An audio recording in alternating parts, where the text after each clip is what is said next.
Apa harapan dari Pak Direktur Usaha nih, Pak Adam, supaya Dharma Jaya bisa berkembang?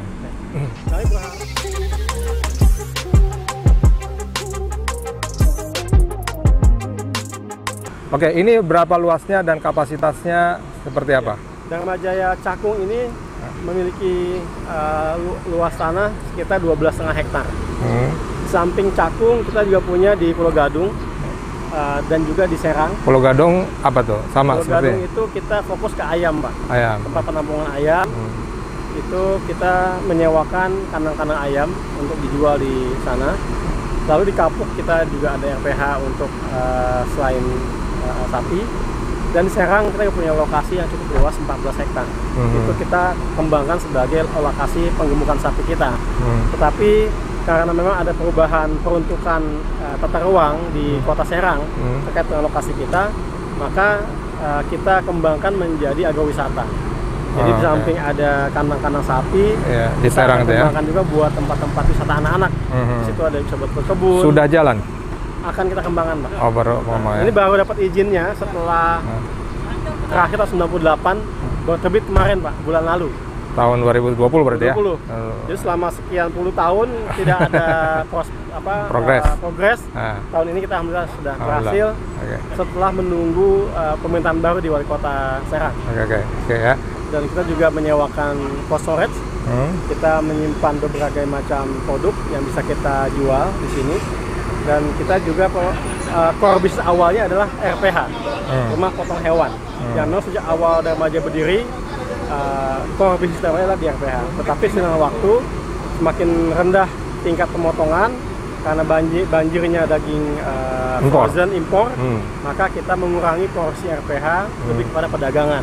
Makanya kami Dharma Jaya ini lebih mengutamakan saat ini pendapatan berasal dari divisi perdagangan. Salah satunya dengan toko daging Dharma Jaya ini. Dan kita juga melakukan penjualan dalam patah besar ke distributor, baik itu daging sapi, daging ayam maupun daging kerbau. Kita mengambil daging sapi impor langsung dari Australia, kemudian daging kerbau dari Bulog, dari Berdikari, BUMN yang memang mempunyai kuota untuk itu. Ayam kita mengambil dari RP-RP yang ada di Jawa Tengah, Yogyakarta dan Jawa Timur. Kalau serapan dari usaha warga masyarakat gimana? Ya, kita juga mencoba untuk memperkuat sinergi dengan UMKM, Pak. Berbagai macam produk UMKM sudah dijual di sini, masuk susu kambing ya. Susu kambing yang dibuat oleh pengusaha lokal, UMKM, kemudian juga ada kayak ayam ungkep, gitu kan, ayam marinasi.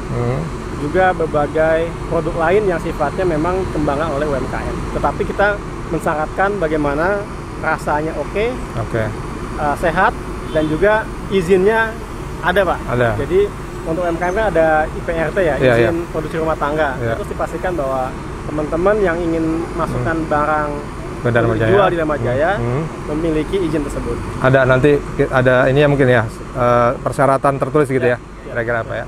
Terakhir sebagai BUMD, ini kan diharapkan memang BUMD dari DKI Jakarta diharapkan Dharma Jaya menjadi perusahaan yang sehat ya, yang terus berkembang, yang bisa bermanfaat bagi masyarakat Jakarta dan juga terutama adalah PAD ya, penghasilan asli daerah dari DKI Jakarta. Nah, apa harapan dari Pak Direktur Usaha nih, Pak Adam, supaya Dharma Jaya bisa berkembang?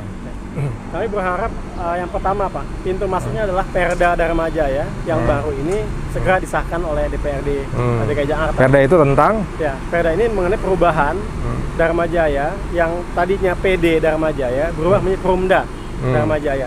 Di sana termasuk meningkatkan modal dasar Dharma Jaya yang tadinya hanya 250 miliar menjadi 2 miliar. Meskipun dari sisi diskusi dengan internal DPRD harapannya adalah ditingkatkan menjadi 200 miliar, 5 triliun, sorry. Dari 250 miliar menjadi 2 triliun. Dan harapan dari DPRD menjadi 5 triliun. Supaya kita bisa lebih punya modal yang kuat bersaing dengan pelaku usaha swasta. Dan tentunya dengan demikian kita berharap bisa menjadi pelaku cadangan pangan DKI Jakarta. Tidak hanya menjadi pelaku ketahanan pangan, tetapi cadangan pangan yang mana kita sudah memiliki regulasi di tingkat nasional yang tapi kita belum pernah jalankan. Ini menunggu dari kesiapan modal kita dan juga regulasi di internal DKI Jakarta. Oke. Oke, jadi memang itu yang kita bicarakan di Komisi B ya, tentang PMD, tambahan PMD dari Dharma Jaya 250 miliar menjadi 2T atau 5T ya. Jadi ya mudah-mudahan bisa ini kan kita sedang melihat visibilitasnya, kita bisa melihat bagaimana apakah mampu nih kira-kira Pak Adam dan teman-temannya untuk bisa mengembangkan Dharma Jaya. Terima kasih, sekian. Selamat Pak Adam.